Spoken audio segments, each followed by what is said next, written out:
Bonjour à tous, ravi de vous retrouver sur canalturf.com pour évoquer le programme de ce mardi 13 juillet. Nous commencerons par la réunion d'Auvillaise avec un quintet plus réservé aux 3 ans. Il s'agira du prix Le Roi Soleil.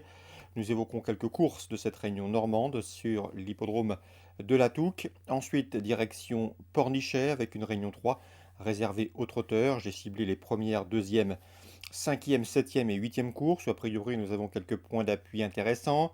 Ensuite, Réunion 4, Lyon d'Angers. J'ai là aussi des informations à vous transmettre, notamment un pensionnaire d'Alain Coty, la QPS, qui tient la route. Et nous terminerons par deux coups de cœur en Réunion 5 sur l'hippodrome de Cabourg, avec les estivales de Cabourg des nocturnes les mardis et vendredis sur l'hippodrome normand.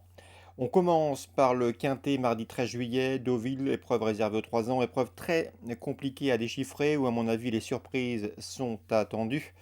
Mon favori sur le numéro 2, Light Wake Up, un cheval qui a commencé sa carrière de course en Angleterre, qui a maintenant 4 courses dans l'Hexagone, mais des courses intéressantes, deuxième, premier, quatrième et deuxième.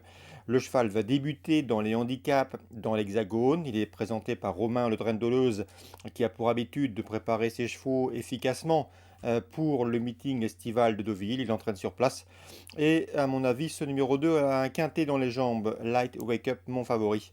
Je lui poserai numéro 7, Maple Biscuit, que l'on connaît bien à ce niveau. Elle a remporté un quintet plus au mois de mai. Elle a confirmé malgré la surcharge encourue.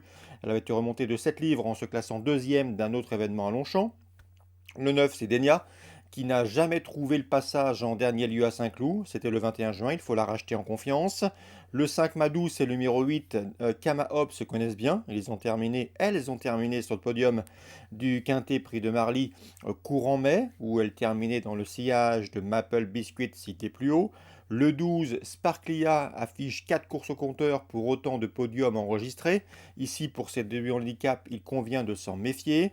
Ensuite, j'ai retenu numéro 4, Favarix, un cheval qui a couru 7 fois. Et en 7 courses courues, il a déjà signé 6 podiums. Et pour ses débuts dans les quintets, il s'est classé 7ème. Mais ce jour-là, il a bien fini. C'était dans le quintet Prix du Bel Air le mois dernier où il terminait dans le seillage de Maple Biscuit. Ou encore Madouze, qu'il va le retrouver ici. Attention également au numéro 6, Ozane, qui a terminé 5e fin mai derrière notre favori Light Wake Up. Il est présenté par la famille Deleuze et à mon avis, ce cheval peut venir pimenter les rapports d'un quintet, c'est le 6, Ozane. En cas de non partant, on citera le numéro 11, Marilia Mann. Résumé chiffré pour ce quintet très ouvert, 2, 7, 9, 5, 8, 12, 4 et 6. La suite du programme, dans la quatrième, j'aime beaucoup deux chevaux. Le 402 Hopeful, mélodie irréprochable depuis ses débuts. Le danger pour ce 402 viendra à mon avis du 404 Sunday Best, qui a débuté très proprement, troisième dans le bien composé prix de la Reine Blanche, puisque ce jour-là, Sunday Best était devancé par l'estimé. C'est Love Amour qui est estimé par Pascal Barry. 404, 402, choix préférentiel. On poursuit avec la cinquième, le 503 Ancient Rome et le 504 Touristique ont débuté l'un et l'autre par un podium, confirmation logiquement entendue, avis aux amateurs de couplet, 503, 504. Et dans la neuvième, j'aurai une information spéculative, elle concerne le 903 d'Alstar. C'est une jument de 8 ans bien connue à ce niveau. Elle reste sur 4 places de 12e, plusieurs échecs, mais attention, cette jument retrouve le tracé de son dernier succès. Elle avait en effet gagné sur les 1900 mètres de la PSF, c'était fin novembre. Ce jour-là, elle s'imposait dans un handicap en 26 de valeur. Suite à ses derniers échecs, elle est descendue considérablement sur l'échelle des handicapeurs. Elle est maintenant en 22. À mon avis, elle a de la marge ici. Elle pourrait bien refaire parler d'elle en faisant l'arrivée à Bellecote. 903, Dolster. Pornichet, Réunion 3. Dans la première, j'aime beaucoup un rentrant, le 108 Élixir du Carizet. Élixir de Carizet qui a effectué une course de rentrée après plusieurs mois d'absence à Graigne au mois de février, se classe en deuxième. Le cheval est bien engagé au premier poteau. Son arriveur amateur le connaît bien. Il sera pieds nus à mon avis. Il peut faire tilt d'entrée de jeu. Il en a les moyens. Le 108, c'est Élixir Carizet. Dans la deuxième information spéculative concernant le 203 Hastings indien, j'ai eu l'occasion de m'entretenir avec Eric Lambert, son entraîneur. C'est un bon cheval, l'un des meilleurs rejetons de gamine indienne qui a pas mal produit, mais souvent décevant dans sa production. Ses deux meilleurs éléments restent Gibus indien, qu'on vous avait conseillé avant sa victoire de Saint-Brieuc dernièrement, début de mois. Et il aime bien également Hastings, c'est un cheval régulier, prometteur, qui va bien vieillir. Donc ici, une place sur le podium peut lui revenir à une cote intéressante, c'est le 203 Hastings indien.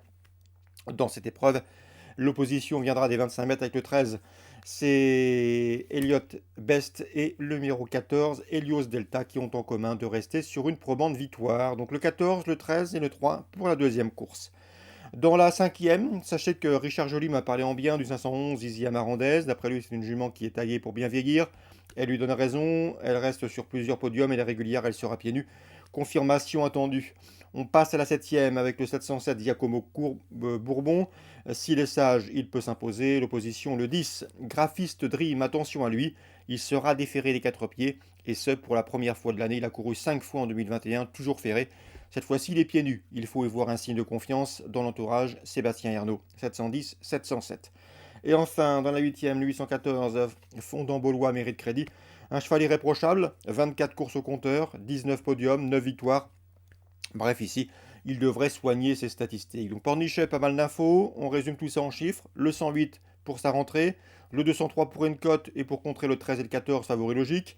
Le 511, confirmation attendue. 707, 710 pour un couplet a priori intéressant. Et dans la huitième, le 814, Fondant Baulois, favori logique. Lyon d'Angers, Réunion 4. À la deuxième, j'aime beaucoup le 202 Condrieux, qui avait débuté convenablement et victorieusement, et ce avec la manière. Ensuite, il a couru le prix La Flèche, c'est une liste disputée à Chantilly, il s'est classé quatrième. Ici, Condrieux retrouve des rivaux à sa portée. Il doit pouvoir reprendre le cours de ses bons classements, le 202 Condrieux. Je l'associerai bien sûr le 3 Just Berry, qui est invaincu en deux courses courues, 202-203. Dans la cinquième, le 501 Yazan mérite crédit. C'est un cheval qui a remporté son maiden courant mai. Ensuite, il a pris la quatrième place d'une liste d'Alonchamp. L'opposition qu'il retrouve ici est dans ses cordes. Alexandre Roussel en selle. Ici, le 501 Yazan devrait répondre présent. Dans la septième, l'information intéressante, elle nous vient d'Alain Couetti. Le 702, il est divin. J'ai eu l'occasion de converser avec Alain Couetti dernièrement. Ce cheval a manqué ses débuts à Durtal, mais à sa décharge, dans la famille, ils ont régulièrement manqué l'eau d'herbu. Le cheval est un peu chaud avant le départ. Il a penché, il a fait un écart sur sa gauche ce jour-là en partant. Ensuite, il était plus discipliné, il a remis les pendules à l'heure en s'imposant très plaisamment à Vichy dernièrement. D'ailleurs, ce jour-là, je vous l'avais recommandé. C'était le 20 mai. C'est un bon cheval, capable d'aller de l'avant si nécessaire. Donc le 702 et les divins me semblent en mesure de s'imposer une nouvelle fois. En tout cas, je l'en pense capable au regard de l'opposition. 702, il est divin pour les amateurs de jeux simples gagnants placés. À mon avis, c'est un pari intéressant. Concernant Thierry Pochet, il aime bien le 801 Bibi des Prières, qui affronte un lot dans ses cordes. C'est vrai que le cheval doit composer avec le top weight, on lui a mis la décharge. Le cheval est bien, confirmé sur le cross. Thierry Pochet en attend ici un très bon résultat. À mon avis, sa place est logiquement sur le podium. Le 801 Bibi des Brières pour le jeu simple placé. Concernant Cabourg, Réunion 5, Richard Joly me semble en mesure de faire une bonne journée, lui qui jouera donc sur deux tableaux, à Pornichet en journée et à Cabourg le soir, avec le 205, le 215, Gazelle d'Arzal, qui lors de ses 6 derniers parcours n'a jamais terminé plus loin que troisième, affichant même 3 succès.